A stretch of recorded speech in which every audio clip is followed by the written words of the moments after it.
Well, here it is. The first day after Nick Saban has resigned from college football. I'm wondering how it feels to everybody out there, the ones who liked him, who despised him, who feared him, who respected him. College football has definitely lost a part of its soul, whatever you want to call it. Nick Saban's departure continues to have an impact. Just got through watching Tom Rinaldi's brilliant piece on Nick Saban on Twitter. Get a chance, check it out. Tonight's program is featured around Saban. An odd day it was yesterday with three named coaches stepping down or being fired. Tonight on the program, we'll talk with Ben Troupe. We'll talk with Franz and Loren Meadows, three knowledgeable football men, about what this means, how the game has changed. It definitely has changed, and will it ever be the same? Well, we'll ask them. Join the program tonight. Say hello. It's Buddy Martin. The Buddy Martin Show is now on the air.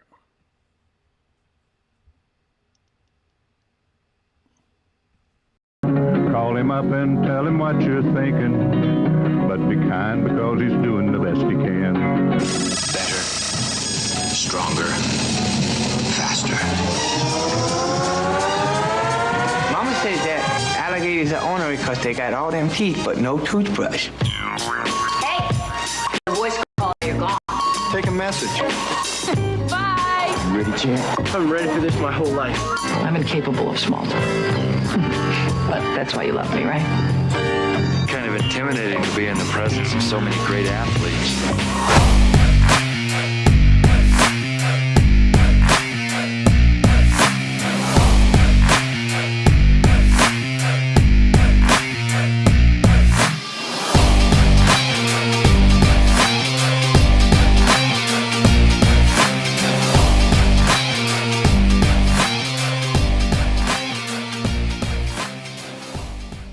Good evening and welcome to the program. I'm Buddy Martin. It's another night of the Buddy Martin Show, joined tonight by my colleagues Ben Troupe, Franz and Loren Meadows, all three knowledgeable football men. We will talk about what else has the game already begun to change with the departure of Nick Saban. I say it has. And thanks to everybody out there who's checking in tonight. Good to hello to my friend Chris Spears in Ocala, and thanks, Mike, for that nice comment about our best intro on YouTube. Thank you for that. That's Brendan Martin's work.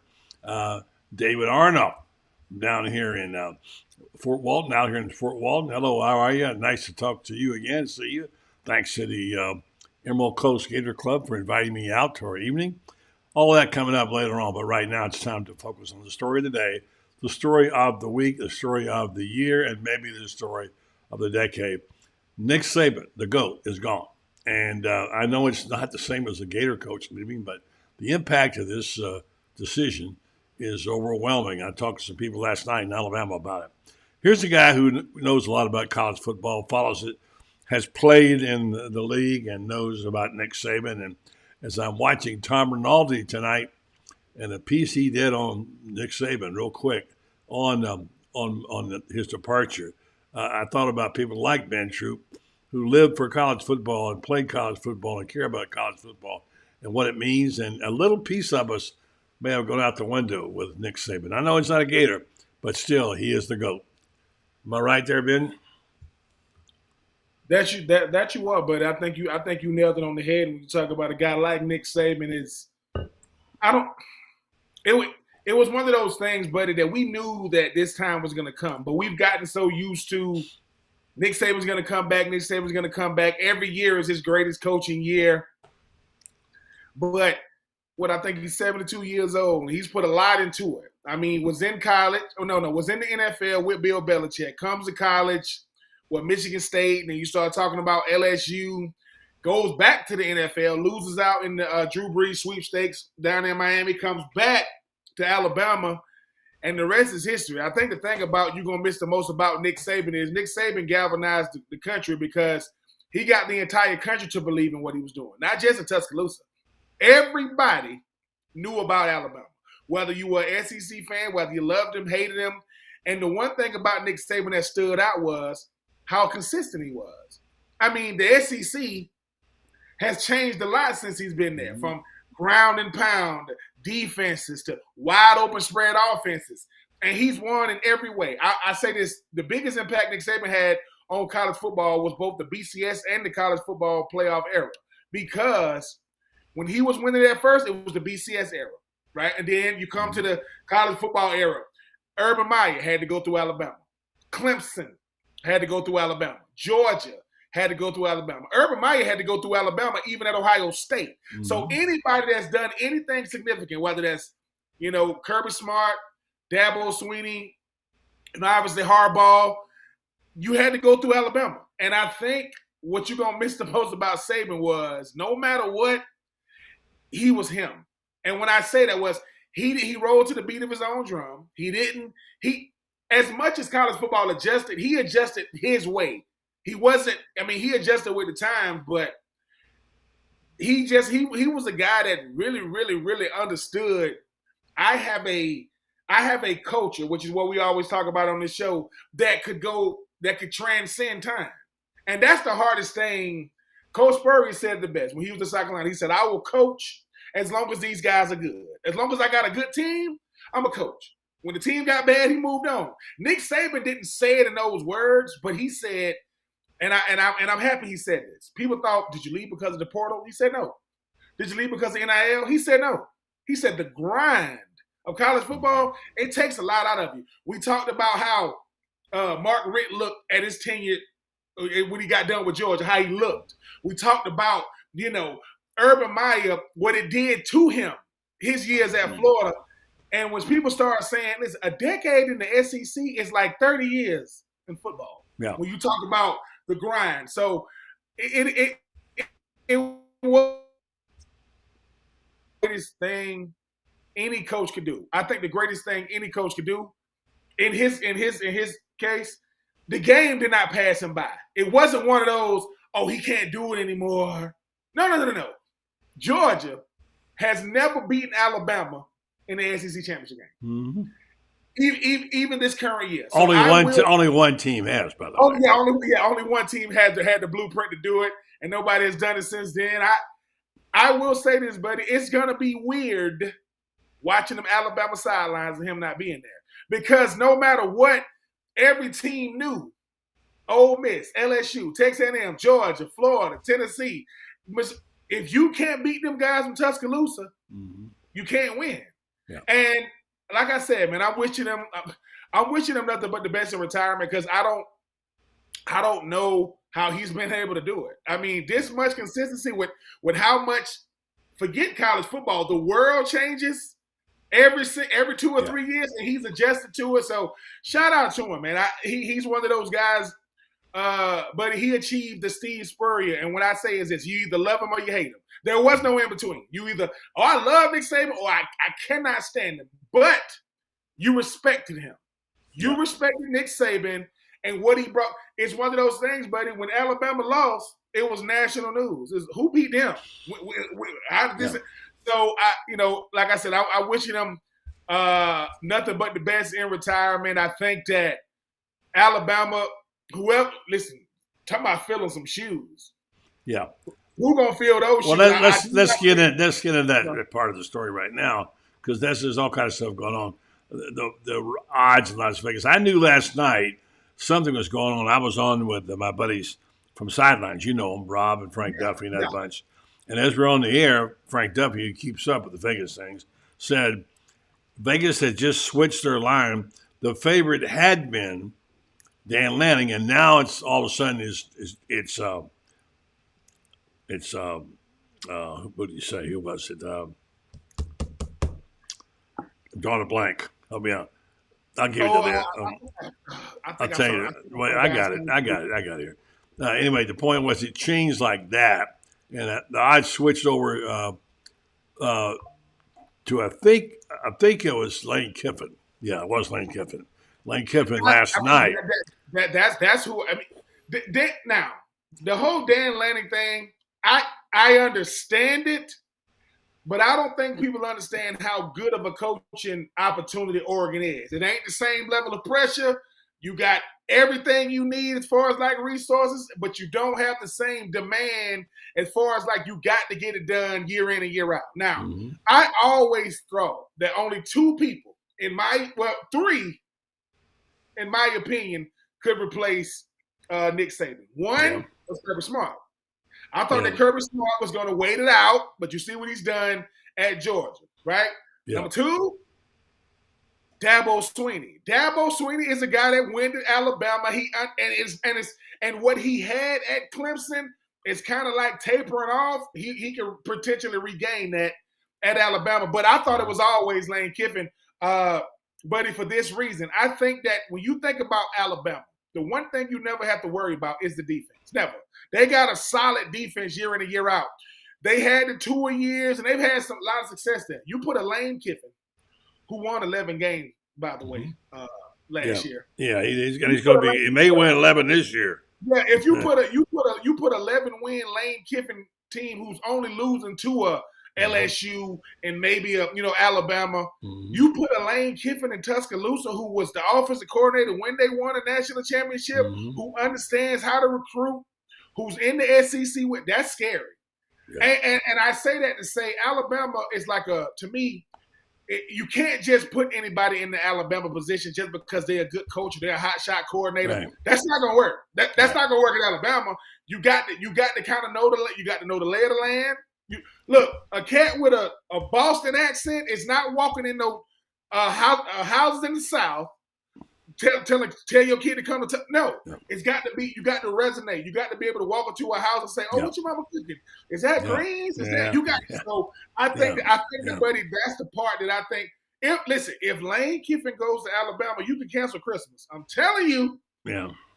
Because he already has the credibility, and plus we don't need nobody. Look, whoever goes to Alabama. Yeah. I dropped you. I missed you there, Ben, on that. I'm going to jump in a second. I want to say, there's the latest I was saying earlier.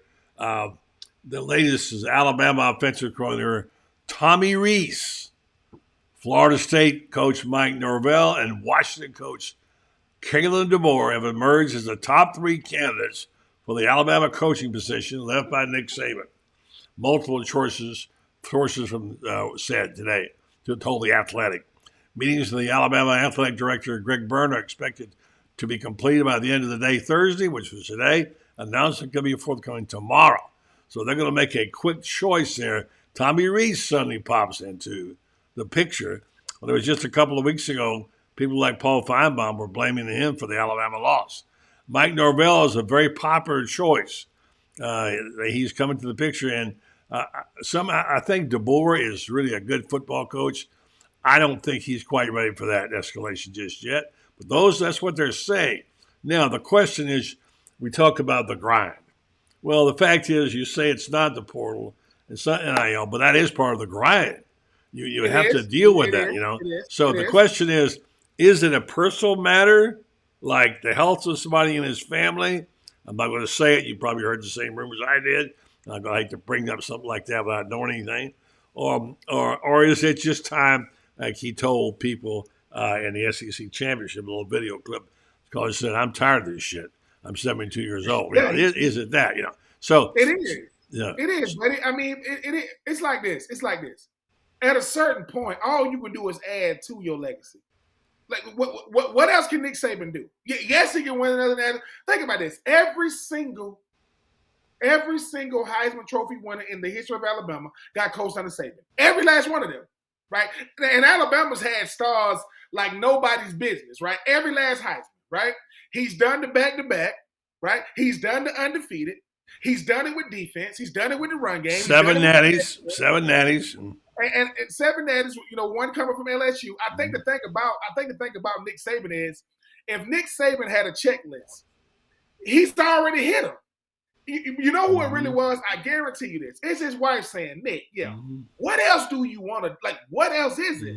Most of us in life will not conquer the objectives and goals we have for ourselves. One, because it's too many of them, or two, they too high. He did both. He did both. And look at this coaching tree. Kirby Smart. You talk about Lane Kiffin, right? You talk about Sarkisian, Texas, Oregon, Georgia. That's his coaching tree.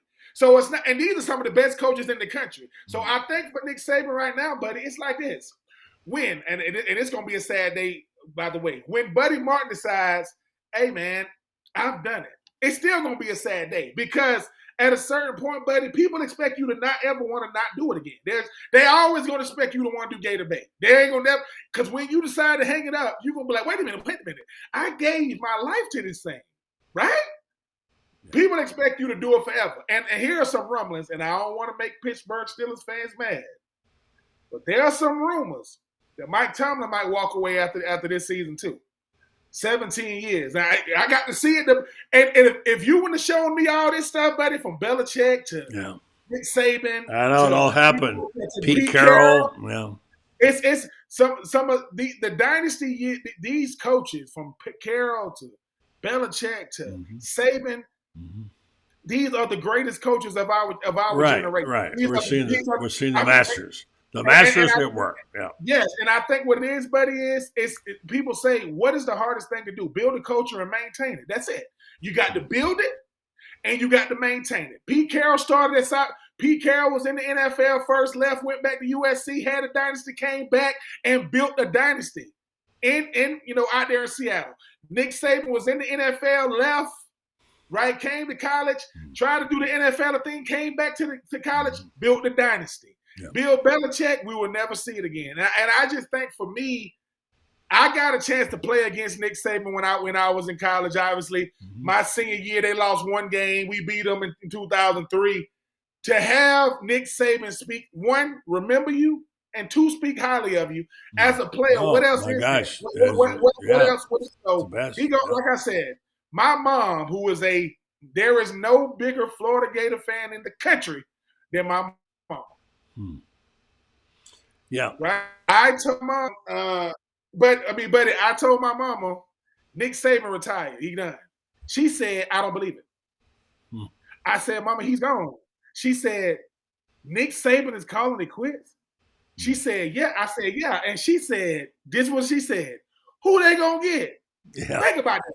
Who can they get? Because like I said, I don't care. Nick Saban is like LeBron James. There are people that ain't never seen LeBron play. They know who he is.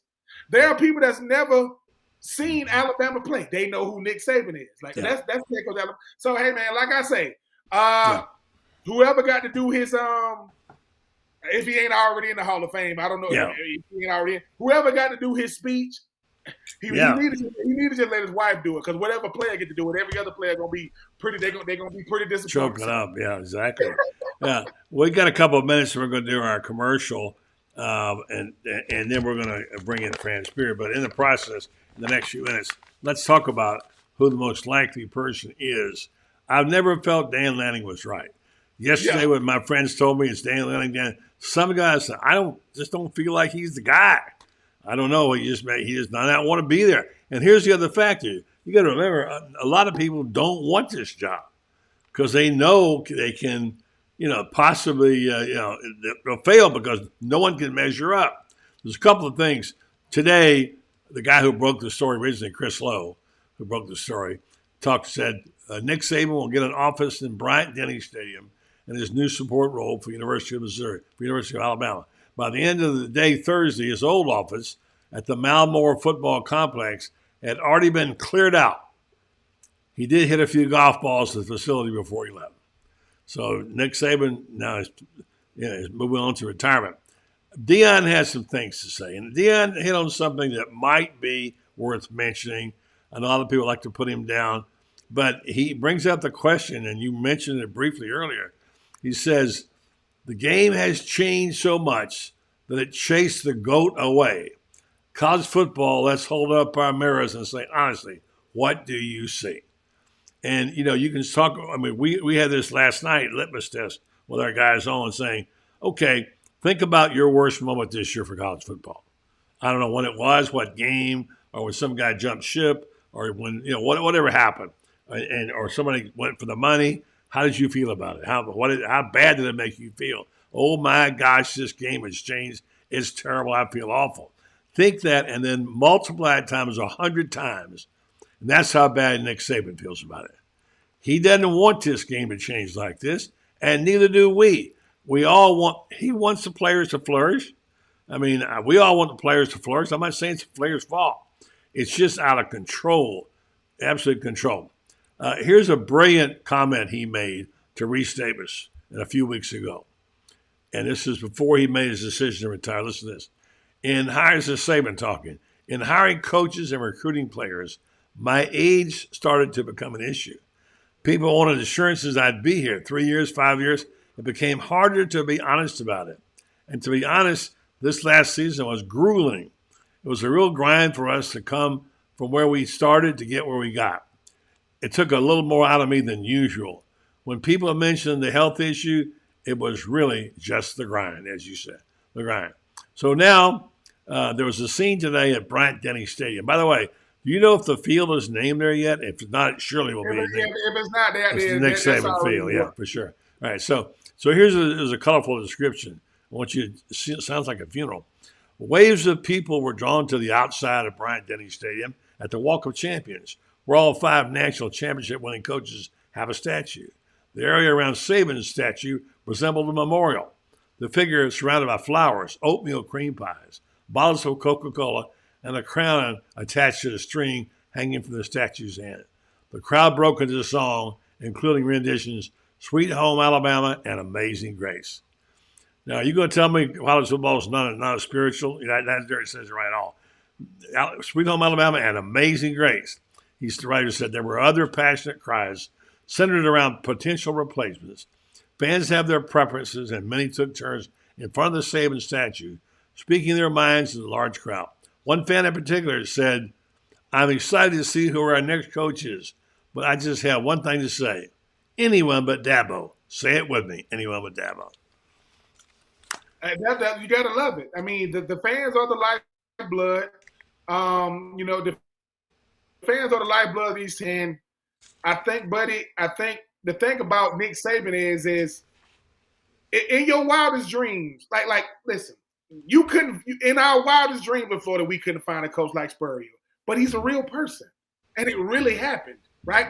Most teams have great coaches that don't have great resumes. They've had great seasons, but when you get when I went into the College Football Hall of Fame, right, I see Coach Spurrier painted on the wall up there. That's forever. Like, they only had great coaches, up there. Bear Bryant and, they only had, and the thing about a Nick Saban is, it's one of them things to where it's, as if you're a coach, you respect all coaches. That just comes with it. When Nick Saban walks in a room, everybody waits for him to say. Yeah, and I'm going to say right what you did right there. I mentioned this the other night. 16 years ago, whatever it was, maybe it's 15, we went to SEC Media Days in Birmingham. Brendan went to his first SEC Media Days. Brendan's been around athletes and been hired well-known people a lot in his life, so he's not overly impressed with most of them. But he got on the elevator, and one guy got on with him, and it was Nick Saban. He rode the elevator up a few floors, and it really impressed him because there's something about Saban who is in the room. When he's present, you feel his presence. There are certain coaches who do that. Today, I was at my new favorite spot across the street here, up here in Panama City, Alice's restaurant. Alice's on Bayview. And the owner, Alice, who's a terrific lady, my new best friend and best restaurant. And she's a FSU fan. And so she said to me, tell me about your show that we do. And I said, well, it's something about the Gators. And, here's that and the other. And she said, well, I'm going to tell you what. I may have been a Seminole, but I really love Steve Spurrier. I thought he was great. I always admired him. And so that's the kind of thing about it. It doesn't even matter about the loyalties. There's certain coaches that you say, man, that person has got something special about him, right? Let's do this real quick. Tell you about Titan MRI, one of our sponsors. Get back to Ben's comments and then Franz is hanging out there. Titan MRI is worth the short drive to Gainesville. No insurance is no problem. You can pay with cash or a card with same-day scheduling. How about that? Same-day scheduling for an MRI. Start feeling better today because Titan MRI is North Central Florida's premier independent MRI facility. Come see why hundreds of patients are visiting our Gainesville location from Ocala, Marion County, the villages. That's TitanMRI.com. The break. Ben Troupe is with us, waiting in the wings as a second as Franz Beard. Finish up your thoughts you had. And by the way, this guy writes, Nick Saban had his own portal. He left on his own terms. He didn't have his own. He did. You speak of SEC media days. My very first SEC media days as a media personality.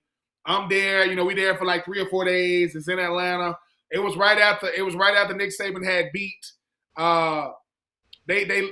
Georgia won. I want to say, Georgia just won the SEC, but they lost. That's the Tua touchdown to Devonta Smith. And when everybody's coming through there, Dan Mullen's coming through there, Coach Stoops coming through there, and everybody, Kirby was still kind of coming up. He wasn't what he was now. But he showed that he was a force to be reckoned with. Mm-hmm. Everybody, when they walked through the main, lobby, they had all the cameras around them, but everybody was still kind of doing what they was doing. Chris Doering, Nancy Network, they all there. Laura Rutledge and Marcus Spears. When Nick Saban walked through the main lobby, you could hear a pin drop. Nobody said a word. Like everybody stopped what they was doing. Producers telling people be quiet, and it was one of those. And me being young in this game, I yell out because I don't know. Because number one, I'm expecting Nick Saban to be 6'9". I know he's 5'8". He's a little guy, so I couldn't see him with all the people around him. And I yell out, man, what's going on? I yell out, what's going on? And listen, he stopped. And when he stopped, they kind of parted. And we kind of like had a moment. I looked at him. And in my mind, I'm like, oh, shoot, that's Nick. I didn't say it out loud. Yeah. And he stopped, looked at me. And listen, he stopped, looked at me, turned around, and it kind of closed up. And to me, when Nick Saban, he has a Shaq-type presence. Like, his presence is yeah. I feel you. Because I would think of the day, buddy. I would think at the end of the day, he's used to being him. I get it, but it's like Coach Spurrier. No one knows what it's like to be in that type of position. Nobody, right? Nobody. Yeah. And so I'm like I said, it's something you said though, buddy. With Nick Saban, this ain't about allegiances. This ain't about who you love, who you hate. You respect that man. Mm-hmm. If Nick Saban was if Nick Saban was in Panama City late night at Walgreens and he could bump into a random stranger, they're gonna be like, "What's up, coach?" Because you just know him, like Nick Saban, right? Yeah. So to me, that's what he said. And like I said, the stories that he gonna get a chance to talk now, and he really get to be. Who knows? Yeah. But who knows what he's gonna do? But I just know that yesterday I'm at this restaurant, getting some chicken, and it popped up on the screen, and everybody in the restaurant, mind you, I'm in Georgia. Everybody in the restaurant just froze because they was like this. What? The guy over there with my chicken, he ain't even paying attention to the chicken. He's like Nick Saban, and mind you, I'm like, what? Because like I said, it's. Franz, buddy, there are going to be few things in sports that's going to make us just speechless. Yeah. Yesterday was one of those moments like, what? Like, it's over with? So, hey, man, like I said, but Billy Napier, go ahead and check out that portal. I heard there's a lot of Alabama players in the portal right now. Yeah. There you go. Franz Beard knows what it's like to walk in a room, have people stop. He stops traffic when he walks in. By the way, my big moment here, my biggest moment was when my TV guy came in to get my Wi-Fi about 3 weeks ago, and I am in a place that I've never been before, except to pass through. And the TV man comes, the technician knocks on the front door. I said, come on in. And my fiance Dawn was there. I said, Dawn, let him in. Come on back this way. And the guy comes up and says, I know that voice. I said, what? He said, I know your voice. I said, really? He said, what do you do? I said, well, I do a little broadcast. He said, is it Gator related? I said, yeah, it's all about the Gators. It's, it's a show that we've been doing for 4 or 5 years. He said, are you Buddy Martin? Yes. What's the likelihood of that happening? I mean, not well known, but a guy comes in Panama City and recognizes not my face, but my voice. So I don't know what that says. Well, I had my little moment of fame. Franz, you had many of yours. I'm like you, buddy. I got a face made for radio. Yeah, but but it's beautiful radio. Yeah. So, friends, here we are.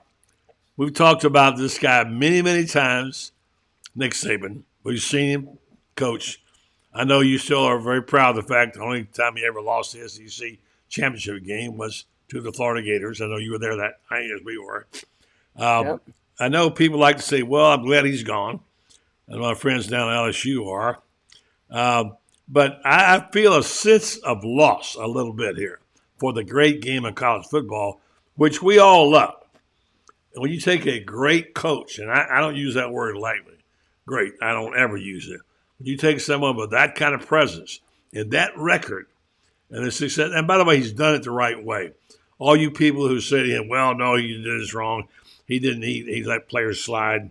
You know what he did? He wanted to give players a good chance. He gave second chances. He believes in second chances. But regardless, he's very, and by the way, he did it the old way and the new way, right? So I think we've lost a real big piece of college football's heart and soul here in Saban. Not that it can't be overcome. Your thoughts, friends? Well, we've endured the loss of Bear Bryant, and everybody said, well, there'll never be another Bear Bryant, and there wasn't, and there won't be. The thing about it is every time we lose a legend, a new one pops up. Bear Bryant was replaced. Bear Bryant, we had a stretch there where there really wasn't one, and then all of a sudden along comes Spurrier, and you got Dr. Tom Osborne as well. And on and on. The one thing that I can tell you is there will be another legend. Maybe not as good as Nick Saban. That's for sure, and maybe not. It's going to be almost impossible for someone to win 6 national championships in 17 years, right? In a 12-team playoff that, quite frankly, it's going to be 16 before you know it. You know that as well as I do, and eventually there'll be 24. I believe that they'll do that the same way they do Division I AA, which the D1 AA playoff is exceptional. They got 24 teams, and it works for them. But it's going to be so incredibly difficult moving forward for anybody to ever do that again. But then again, we said Bear Bryant, nobody would ever do 6 national championships. Well, Nick did it in 17 years. It took Bear 25. So, we said there'd never be another Steve Spurrier, and there won't be, but there's going to be another legend. We said there's never going to be another Urban Meyer. There won't be, but there will be another legend. It's one of these things that the game moves on. The game moves on. The faces change. We saw Ben Troupe straddle somebody at Georgia, said we'd never see that again. And, we haven't seen much of that again. But we don't lose a memory of that. We don't lose our memories. We'll always have those memories. That's the point, is you don't lose the memory of it. But the game moves on. Great players, you get more great players. We thought there would never be another this guy, that guy, whatever. We said there'd never be another Herschel, and along comes Bo Jackson. I mean, it keeps, the game goes on. The athletes keep coming along. The coaches keep coming along. I don't know that there are going to be too many coaches that can impact like Nick Saban can. There may be coaches who can win on the field like he can, but I don't know that there are going to be that many coaches whose players graduate, and they did. You can say people can say what they want about Nick, but those guys graduate. For years, he's made it a point that if you went to Alabama and played football, you may have played in 1947 and didn't get your degree. You can come back to Alabama and Nick Saban will pay for you to get your college education completed. That's how important he thinks it is to get that. By the way, Spurrier mentioned today on the Feinbaum, one thing they don't know about Saban, he gives a lot of money away to charity. Oh, I know he gave his stadium $100 million in a makeover during that whole storm thing. He gave people money. He's very generous with his money. He and Miss Terry are. And look at what, buddy. Look at what he did after you mentioned the storm. Yeah. I hate to interrupt, but my gosh, he and Bo Jackson get together after that storm, and they brought an entire state together of people who hate each other, and they said we got to do something for our state, and they did. Yeah. Only a Nick Saban, only a Bo Jackson could do that. So this is what I say. There will be people who will win as many games, maybe not as many championships, but they'll win as many games as Nick did. That we know that. Nobody was going to win as many as Bear did, and Paterno did, and Bobby did, and so on. But to have the impact that he's had on so many lives and in so many ways, and as you mentioned, buddy, and so appropriately, charities. It's kind of like, I'll give you a good example. We got this coach named Steve Spurrier. People have no idea how much money he and Jerry Spurrier give out to charities and to needy situations, whatever. Steve Spurrier, the joke is that he's got 9 cents of the first dime he ever earned. Well, that's not exactly true, because he's earned a lot of money, but he's given a lot away. And that's the way he is. You just got to know him. People see that exterior and they think, wow, okay. They see Urban Meyer and they see this thing that Netflix put together and they think, boy, this is a real jerk. I would never want to play for him. But you know what? You ask the kids who played for him, who stuck it out with him. Yeah. You don't ask the kids who left, just like don't ask the kids who left Alabama, who played for Nick Saban. Don't ask the kids who ran away from the junction in Texas A&M from Bear Bryant. Don't ask those guys, but you ask the guys who stick it out. All right, let me go to this. I'm going to play a bill here and get our friends Melvin Law on. And come back, I want to get Ben takes on it. If you could play for any coach you want to play for, and you named 3 coaches, who would they be, and would Saban's name be in there? Because one of the things I learned early when I started meeting coaches when I was in my 20s, I thought I could play for this guy. First time I heard Darryl Royal speak, I thought, man, if I could play for this guy. There's something about certain coaches that get you juiced up. I want to get your evaluation. And Franz, an old basketballer, can chime in too. He's the kind of guy that some people just want to play for, which is why he was a great recruiter. All right? Stand by. Coming back after this from our friends at Melvin Law. Jeffrey Meldon. Jeffrey, you do a show where you ask a lot of questions.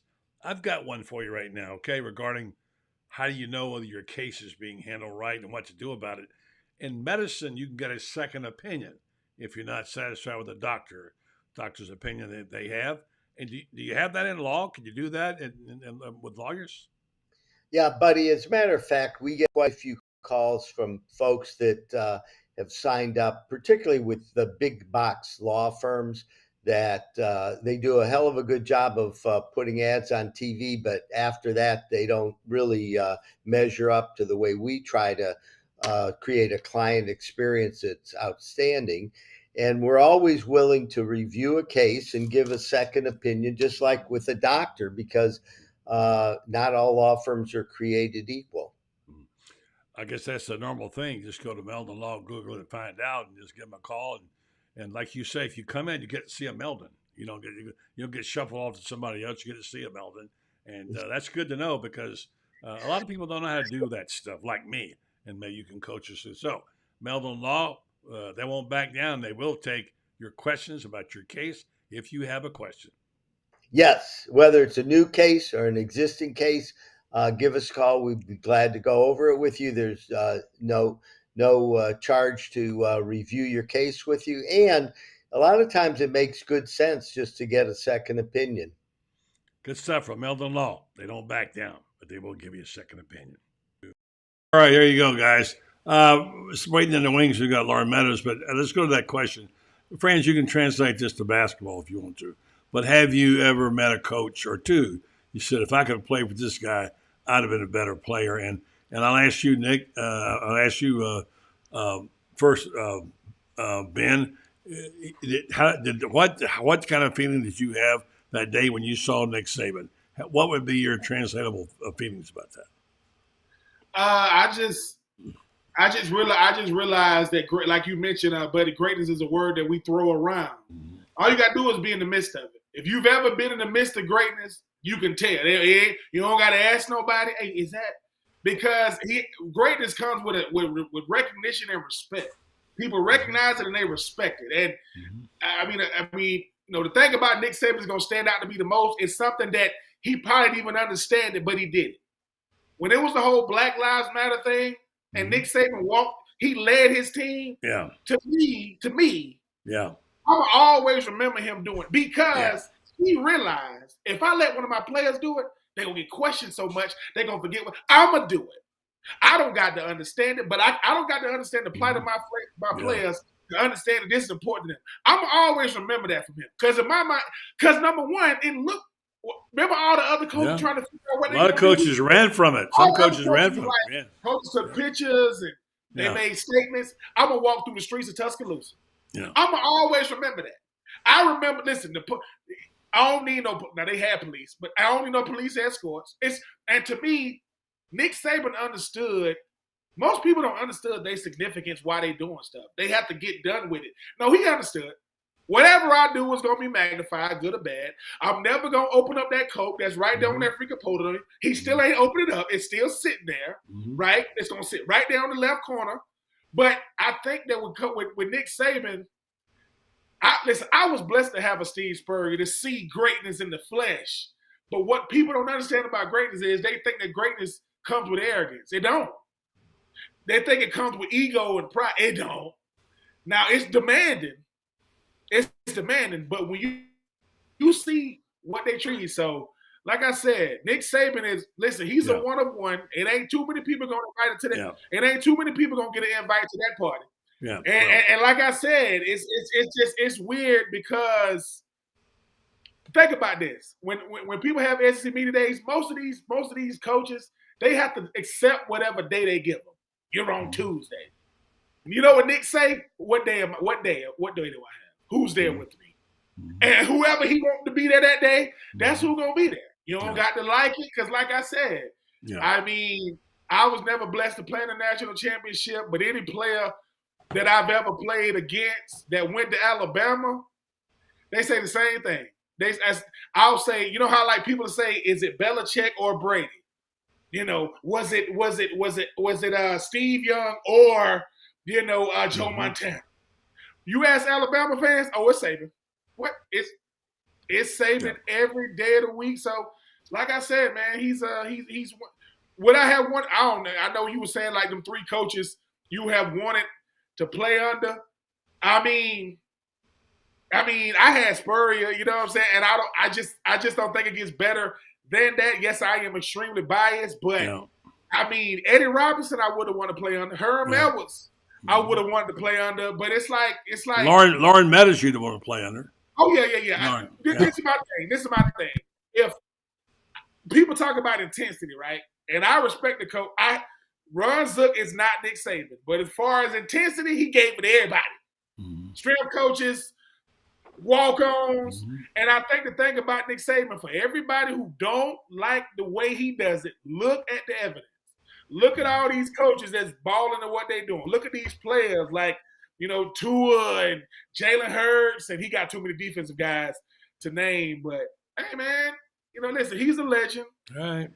And like I say, listen, and to the Alabama fans that say, hey, Ben, am I going to talk less trash because Nick Saban is going to have y'all met me?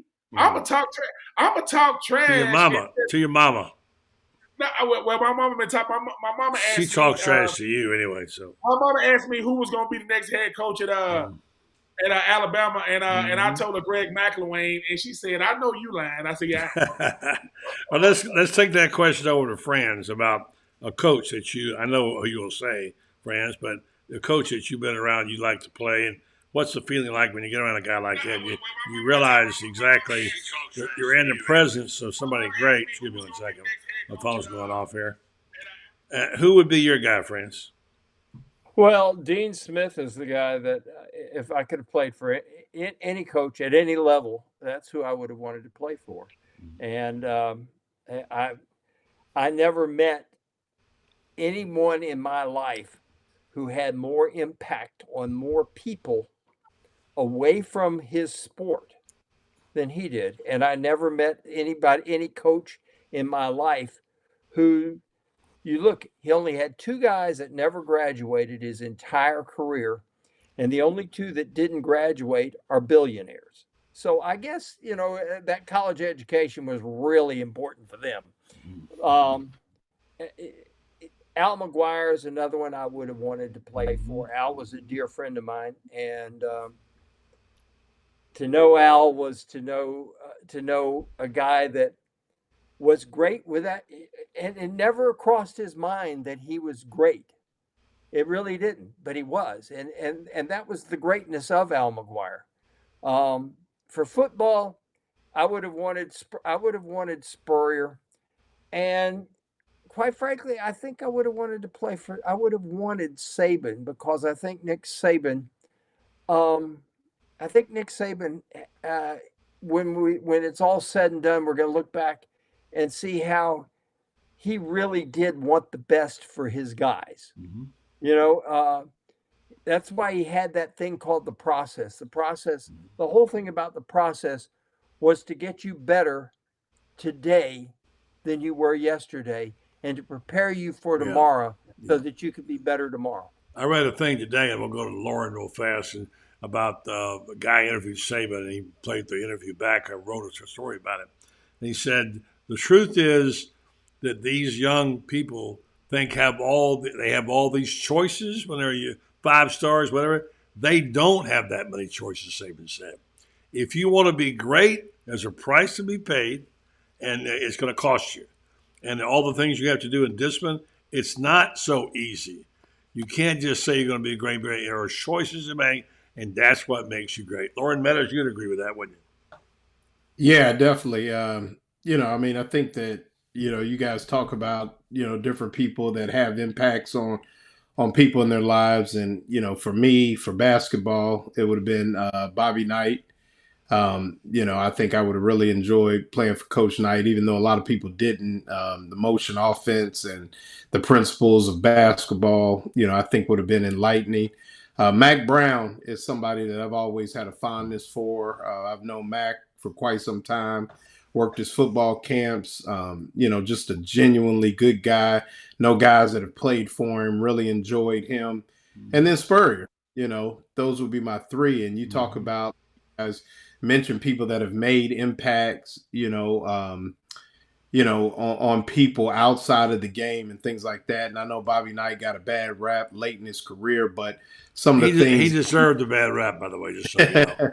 Some of the things that he did for some of his former players and things like that go unnoticed, that a lot of people only within that program, and just the impression that he made on people, and I mean, like I said, you can look at it, but I think that I would have been okay. I lived with Bobby Knight. My father was very much like Coach Knight, and was a fan of Coach Knight, and my father was my first coach. So it was. But most definitely, I would say Bobby Knight, Matt Brown, and Steve Spurrier for sure. All right, now I'm going to skip mine. We're going to go pick a coach for Alabama. Let me give you the odds here on a few. These are kind of the latest odds, and we're hearing names. Some of the names for the first time are popping up that that are getting to be serious contenders. One name that has emerged and pretty with strong backing is Mike Norvell. He now might be the favorite in the house. Dabo Swinney's name. How in the world did they get in there? Kalen DeBoer seems to be a gust of wind behind his name. Lane Kiffin, but Lane Kiffin has so many bodies already buried in Tuscaloosa, I think. Here's a name that Paul Feinbaum brought up today that you don't hear much about. D'Amico Ryans, a bright young coach that had at Houston, Texas. His name's being brought up a lot. Then other games are Steve Sarkisian, Pat Shermer, et cetera, et cetera. Of all those names, Ben, unless you want to add somebody else. There's also this has got Mike Vrabel and Cristobal and Muschamp and Shula and even Billy Napier on, which I won't even dignify that one. But give me, of all those names, what makes sense to you? I mean, what makes the most sense is Lane Kiffin. I mean, he makes the most sense because he's already 11-win guy at Ole Miss. So you ain't, you already know what listen, you able to recruit in Oxford, Mississippi. You can recruit in Tuscaloosa. But what would send shockwaves? What would send shockwaves throughout college football is if they make DeMeco Ryans the head coach. If DeMeco Ryans becomes the head coach of Alabama, man, please. I mean, I don't. It's not gonna happen. It's not gonna happen. But I just think the thing about Alabama is, and Franz and Loren, y'all know this. You can't just coach at Alabama because you want to coach at Alabama. You got to have You got to have ties in the South. You got to know how to recruit in the South. And you can't come up in there talking about who making the clam chowder. Hell no, that's not gonna work. I think for me. I know they're talking about the coach at Washington. I just think this is a different – building a program at Washington is a total different thing than coming to Tuscaloosa. I will say this. Anybody but Dabo and Jimbo. Good God. Don't give me Dabo and Jimbo. I think I can live with the result. I want to throw this in about DeMeco Ryans. I hope he doesn't become the coach. And not because I don't think he can do it. I think he could be a great coach. But if he fails – it's going to close the door for a black coach at Alabama for 50 years. And I would rather see, and we all know how hard it is to follow a legend, because I don't care whether you're black, white, purple, polka dotted, you follow a legend and everybody's going to be saying, well, he did it this way. And look at what he's doing. It's kind of like at Kentucky. Adolph Rupp won 4 national championships. They've had 4 different coaches that have won a national championship, and they're all just ordinary coaches until they've won a second one. They're just another coach. And I want DeMeco Ryans, I want that first black coach at Alabama to have a really great shot to succeed. And it's the impossibility of following a legend. It doesn't happen. It doesn't happen. The only one I can think of that really has been successful following a legend, Dr. Tom Osborne. He followed Bob Devaney. He's true. About the only one I know that followed a legend and was truly successful. Yeah. Who's your coach at Alabama, Franz? I'm gonna shock everybody when I say this. I think it's going to be Kalen DeBoer. Okay. Loren, give me a coach. I'm gonna go. Franz brings up a really good point. I don't know why Kalen DeBoer makes sense other than he's hot right now and he's won at a lot of different levels, and I think some other guys are pretty set where they are. I'm gonna go long shot, and don't be surprised if Tommy Rees gets the job. Well, his name was mentioned today, this afternoon. Yeah.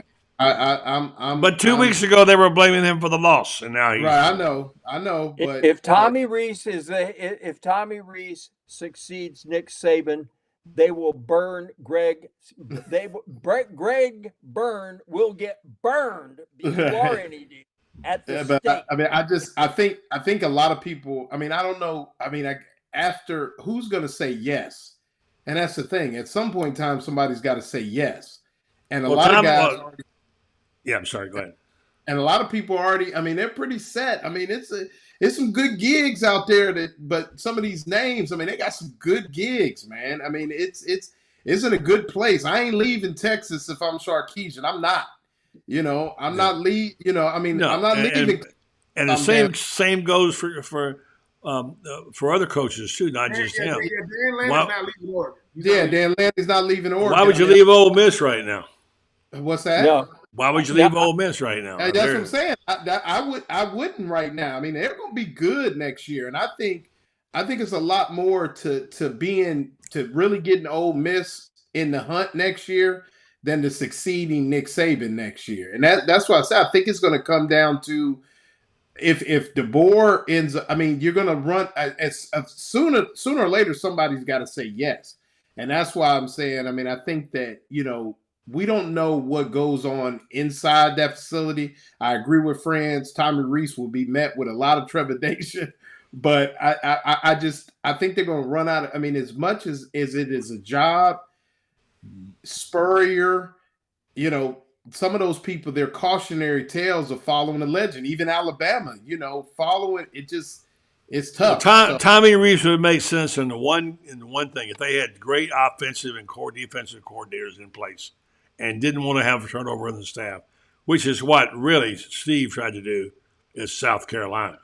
He stepped down when he did to give them a chance to keep the staff, give them a chance, because you hate to see all those guys get fired. But, I mean, I don't know. I don't know right now who I'd do. I would say if you want to talk about just football, Lane Kiffin would be tough to beat, in my opinion. Lane Kiffin would be the ideal, but he's got a loaded. Sure. Yeah, I know he does. Right. Yeah. Did you see that he got Logan Diggs in the transfer portal? He loses Quinshawn Judkins, but he picks up Logan Diggs to go with Ulysses Bentley. I'm gonna throw one name at you that nobody's mentioned, but I would be willing to bet you that he's on that list to call. Now Deion Sanders may never get to it, but he's on the list, and that is a guy at Arizona who has ties. Yeah, I know. Spurrier, Jed Fish. Yeah. He has ties to Michigan, and that is Jed Fish. Yeah, I don't think he's ready for that level job, in my opinion. Well, you look at his NFL. I know he's been around for a long time. I get it. A lot of people collected checks now. Now they just collected checks. So maybe he like, man, I'm gonna go ahead and get this $70 million, and if it works, it works. If it doesn't, I'm leaving heavier than I got here. So I mean, I think that's what coaching is nowadays. These cats, they get them checks. I mean, DeBoer would be a heck of a good coach. I don't know if he's the right guy. We all know Urban Meyer would be the perfect choice. He's not going to take it if they offer it to him. You get down to names like Derek Dooley. Please give me a break. D'Amico Ryan's. No one's talking about Deion Sanders. That'd be scary. Remember, he was close to Saban and is. Is that would be worth a roll? How about James Franklin? There's a guy. That's a different monster, though. I think the thing about a guy like Deion Sanders, while it's very, very intriguing, right? When Deion Sanders at Jackson State, Deion Sanders' brand is bigger than Jackson State. Deion Sanders at Colorado, his brand is bigger than Colorado. That will not fly. I'm just saying the things that Deion gets to do, the Coach Prime and all that kind of stuff. Like Coach Prime is always on brand. I'm not mad at him, but there are certain places that that AD he gonna say, "Hey man, what's up, Deion?" But Alabama is like the creme de la creme, man. Does 4 wins get you the Alabama job? 4 wins in Colorado?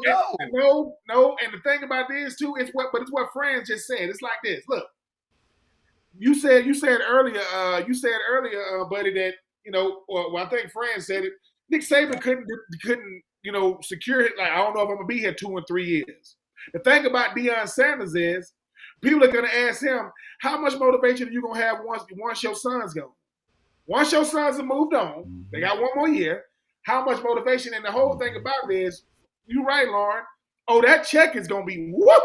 That check is gonna be big. It's going, and that buyout is gonna be big. But people are gonna ask you 2 things. Hey man, how's your heart? What? You got a good heart? Yeah. Does balding happen in your family? Why? Because it's about to. You come here. When people ask me what did Nick Saban do, that man kept all his hair, all of it, and it didn't turn gray. Mark Richt couldn't do that. Got a little bald spot in the back. Right there. Who's gonna say yes? I'll throw this got that bald spot. More knows than yes. Go ahead, Fred. Mike Norvell to Alabama. No. Deion Sanders to Florida State. That's what the Florida State people are afraid of. Yeah. Oh my God. Yeah. That's one of the scenarios going around. And if that happens, Florida may be looking for a new head football. Oh yeah, listen, right now, listen, right now, Billy Napier was watching the Buddy Martin show, and his wife just said, "Did you hear what he just said?" He said, "Franz Beard just said Mike Norvell's going to Alabama, Dion's going to Florida State." I can see Norvell going to Alabama. I can see that happening.